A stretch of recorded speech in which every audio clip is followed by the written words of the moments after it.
എല്ലാവർക്കും സുഖമാണെന്ന് കരുതുന്നു. ഇന്ന് നമ്മൾ കുട്ടികൾക്ക് ഏറെ ഇഷ്ടമുള്ള ഐസ്ക്രീം എങ്ങനെയാണ് ഐസ്ക്രീം തയ്യാറാക്കുന്നതെന്ന് നമുക്ക് കണ്ടു നോക്കാം. അതിനു വേണ്ട ഇൻഗ്രീഡിയൻസ് എന്തൊക്കെയാണെന്ന് നമുക്കൊന്ന് പരിചയപ്പെടാം. നമുക്ക് 1 കവർ പാല്, അതായത് 1/2 ലിറ്റർ പാല് വേണം. പിന്നെ 200 പഞ്ചസാര, പിന്നെ നമുക്ക് വേണ്ടത് cornflour 2 spoon, 1.5 spoon vanilla essence, 100 gram പാൽപ്പൊടി. ഇത്രയാണ് നമുക്ക് ഈ ഐസ്ക്രീം ഉണ്ടാക്കാനായിട്ടുള്ള ഇൻഗ്രീഡിയൻസ് എന്ന് പറയുന്നത്. ഇനി നമുക്ക് പെട്ടെന്ന് തന്നെ തയ്യാറാക്കാം. ആദ്യം തന്നെ നമുക്ക് ഈ പാൽ ഇതിനകത്തോട്ട് പൊട്ടിച്ചൊഴിക്കാം.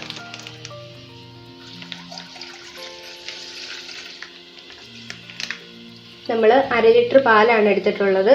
ഇനി നമുക്ക് ഇതിനകത്തോട്ട് വെള്ളമൊന്നും ചേർക്കണ്ട. ഇത് നമുക്ക് അടുപ്പത്തോട്ട് വെക്കാം. ഇതിൽ നിന്ന് ഒരു 2 സ്പൂൺ പാലെടുത്ത് നമ്മുടെ ആ കോൺഫ്ലവർ ഒന്ന് കലക്കി വെക്കുന്നതിന് വേണ്ടി 2-3 ടേബിൾ സ്പൂണ് പാലൊന്ന് എടുത്ത് മാറ്റി വെച്ചിട്ട് വേണം ഇത് അടുപ്പത്ത് വെക്കാൻ. പാലൊന്ന് ചൂടായി കഴിയുമ്പോൾ നമുക്ക് അതിനകത്തോട്ട് നമ്മൾ എടുത്തു വെച്ചിരിക്കുന്ന പഞ്ചസാരയും കോൺഫ്ലവറും കൂടെ ഇട്ട് കൊടുക്കാം.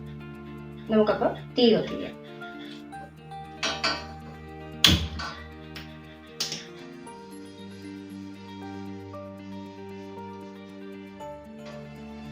നമ്മുടെ പാല് ചൂടായി വരുന്നുണ്ട്. നമുക്കൊന്ന് കുറച്ച് വെച്ചു. നമുക്ക് ഇനി ഇതിനകത്തോട്ട് പഞ്ചസാര ഇട്ട് കൊടുക്കാം.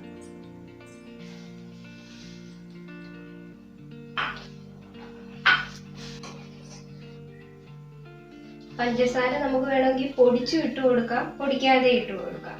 ഈ പഞ്ചസാര ഒന്ന് അലുത്ത് വന്നു കഴിയുമ്പോഴത്തേക്കും നമ്മൾ ഇവിടെ കലക്കി വെച്ചിരിക്കുന്ന കോൺഫ്ലവർ നമുക്ക് ഇതിനകത്തോട്ട് ആഡ് ചെയ്യാം.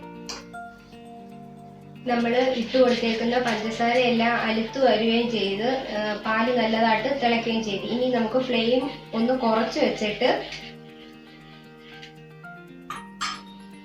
നമ്മൾ കലക്കി വെച്ചിരിക്കുന്ന നമ്മുടെ 2 സ്പൂൺ കോൺഫ്ലവർ കലക്കി വെച്ചിട്ടുണ്ട്. അത് നമുക്ക് ഇതിനകത്ത് ആഡ് ചെയ്യാം.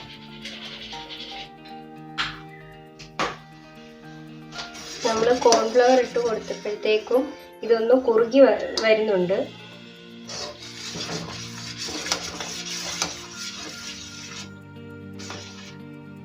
ഒന്നും കൂടെ ഒന്ന് കുറുകി വരുന്നവരെ നമുക്ക് ഇളക്കി കൊടുക്കാം.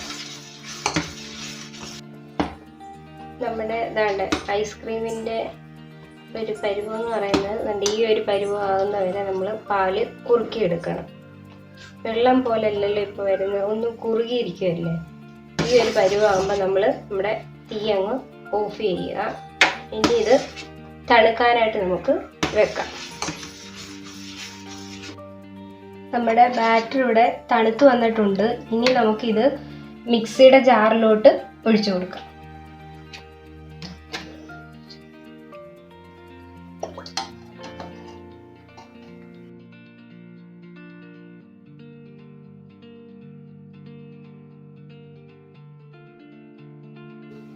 ഇനി നമ്മൾ എടുത്തു വച്ചിരിക്കുന്ന മിൽക്ക് പൗഡർ, അതായത് പാൽപ്പൊടി, നമുക്ക് ഇതിനകത്തോട്ട് ഇട്ട് കൊടുക്കാം.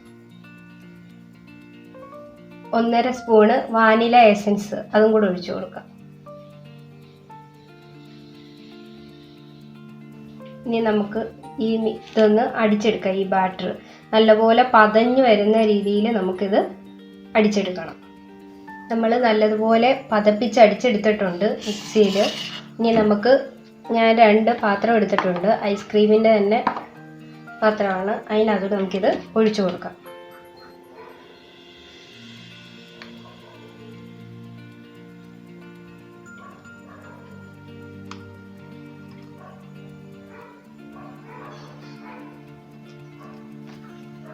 ഇനി നമുക്കിത് ഫ്രിഡ്ജിലോട്ട് വെക്കാം. ഒരു 8 മണിക്കൂറെങ്കിലും ഫ്രിഡ്ജിലിരിക്കണം. നമ്മൾ ഫ്രീസറിലാണ് ഇത് വെക്കേണ്ടത്.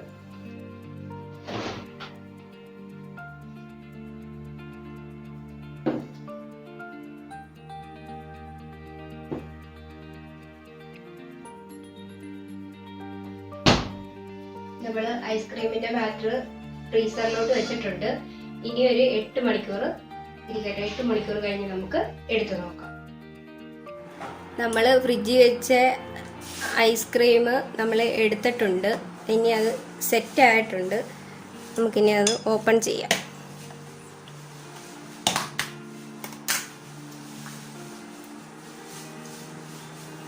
കാണാൻ സാധിക്കുന്നുണ്ടല്ലോ. നല്ല പെർഫെക്റ്റ് ആയിട്ട് വന്നിട്ടുണ്ട്. നമുക്കിനി അതൊരു ബൗളിലേക്ക് മാറ്റാം.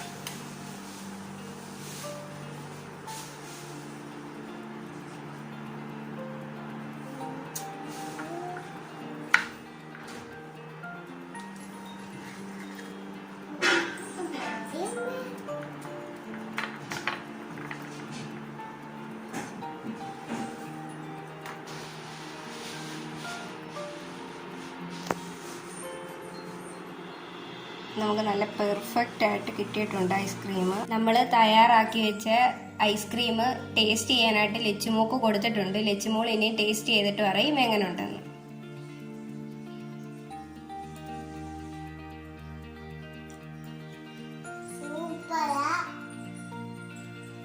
ഇഷ്ടപ്പെട്ടോ?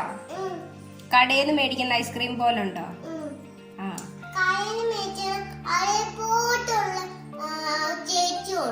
ടേസ്റ്റും ഉണ്ടോ? മണമുണ്ടോ?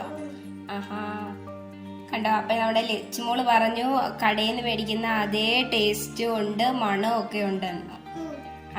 അപ്പൊ നമ്മുടെ ലച്ചുമോക്ക് ഇഷ്ടപ്പെട്ടിട്ടുണ്ട്. അപ്പം ഒട്ടും മായമൊന്നും ഇല്ലാത്ത നല്ല നാച്ചുറൽ ആയിട്ടുള്ള ഐസ്ക്രീമാണ്. നിങ്ങളെല്ലാവരും ഇത് വീട്ടിൽ ട്രൈ ചെയ്ത് നോക്കണം. നമ്മുടെ വീട്ടിലെ കുഞ്ഞു മക്കൾക്ക് എല്ലാവർക്കും ഇത് തയ്യാറാക്കി കൊടുക്കണം. നിങ്ങൾക്ക് എല്ലാവർക്കും ഈ വീഡിയോ ഇഷ്ടമായിട്ടുണ്ടെങ്കിൽ ലൈക്ക് ചെയ്യുക, ഷെയർ ചെയ്യുക, സബ്സ്ക്രൈബ് ചെയ്യുക. മറ്റൊരു വീഡിയോയുമായി കാണുന്നവരെ ബൈ ബൈ.